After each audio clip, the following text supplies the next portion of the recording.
નમસ્કાર વિદ્યાર્થી મિત્રો, તમારું ખૂબ ખૂબ સ્વાગત છે મારી આ ચેનલ સ્ટડી વિથ નેન્સીમાં. જો હજી સુધી તમે મારી આ ચેનલને સબસ્ક્રાઇબ ના કરી હોય તો જલ્દીથી સબસ્ક્રાઇબ કરજો. આજે આપણે પ્રકરણ નંબર 9 માપનમાં સ્વાધ્યાય 9.3નો પ્રશ્ન નંબર 3 અને પ્રશ્ન નંબર 4 જોઈશું. તો જુઓ, સૌની પહેલા પ્રશ્ન નંબર 3 જોઈએ. તો અહીં જુઓ, આપણને પ્રશ્ન નંબર 3 આપેલો છે. એક લંબઘનના આધારનું ક્ષેત્રફળ 180 સેમી સ્ક્વેર છે અને તેનું ઘનફળ 900 સેમી ક્યુબ છે.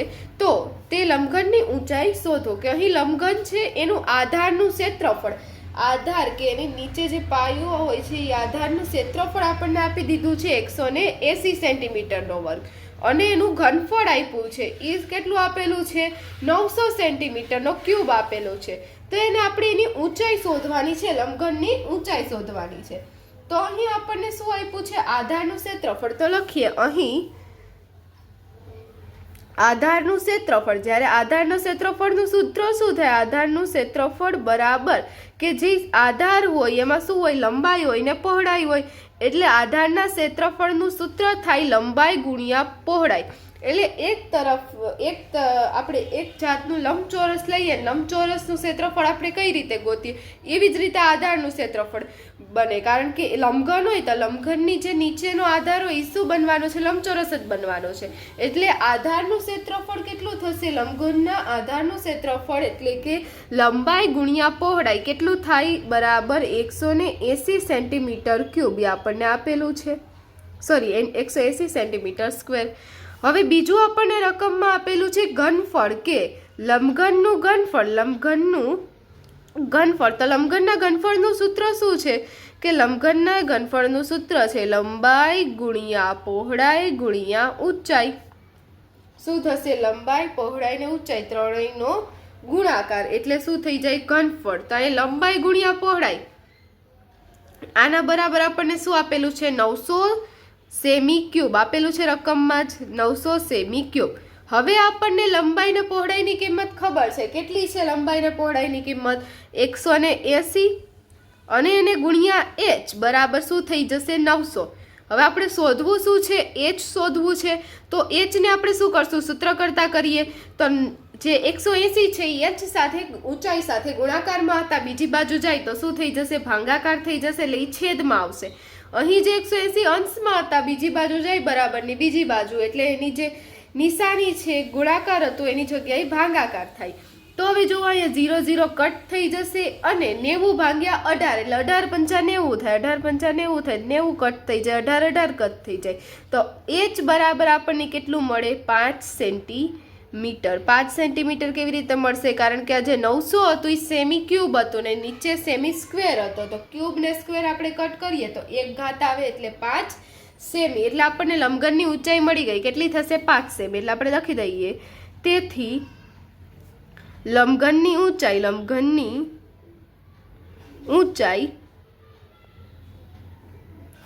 5 સેમી થશે. તા જુઓ, આપણા ત્રીજા દાખલાનો જવાબ આવ્યો. એવી જ રીતે આપણે હવે ચોથો દાખલો જોઈએ.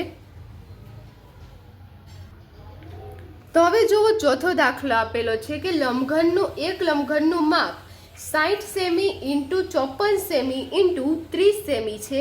આ લંબઘનની અંદર 6 સેન્ટીમીટર બાજુવાળા કેટલા નાના ઘન રાખી શકાશે? કે એક મોટું લંબઘન છે એની જે 3 લંબાઈ, પહોળાઈ ને ઊંચાઈ, આ જે પહેલું માપ હોય લંબાઈ હોય, બીજું પહોળાઈ હોય ને ત્રીજું હોય ઊંચાઈ હોય, એટલે એના ત્રણેયના માપ આપેલા છે. આ લંબઘન છે એનું આપણે ઘનફળ ગોતી લેવાનું માપ ઉપરથી. અને હવે કીધું છે કે કારણ કે એની અંદર 6 સેન્ટીમીટર બાજુવાળા જેનું સમઘન, પાછા કેવા છે? નાના ઘન એટલે સમઘન, કે જેની 6 સેન્ટીમીટર આપ્યું છે એટલે લંબાઈ પણ 6 સેન્ટીમીટર હોય, પહોળાઈ ને ઊંચાઈ બધી સરખું જ હોય સમઘનમાં, એટલે એ 6 સેન્ટીમીટરનું છે. તો એવા આપણે કેટલા સમઘન સમાળી શકીએ, આવે એમાં રાખી શકીએ. તો હવે તમે જોશો અહીં કે પહેલાં આપણે મોટું લંબઘન છે એનું આપણે ઘનફળ ગોતી લઈએ અને પછી સમઘનનું ઘનફળ ગોતી લઈએ અને બંનેનો ગુણોત્તર લઈ લઈએ એટલે આપણને ખબર પડશે કે કેટલા ઘન એમાં આવી શકે. તો પહેલાં તો અહીં આપણને જે લંબઘન છે એ લંબઘનની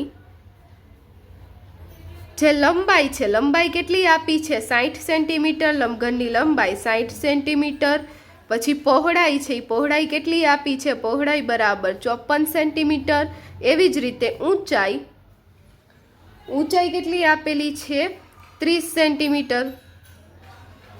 લંબાઈને તમે એલ કહી શકો, પહોળાઈ એટલે બી અને ઊંચાઈ એટલે એચ. તો આ ત્રણેય માપો આપણને આપેલા છે.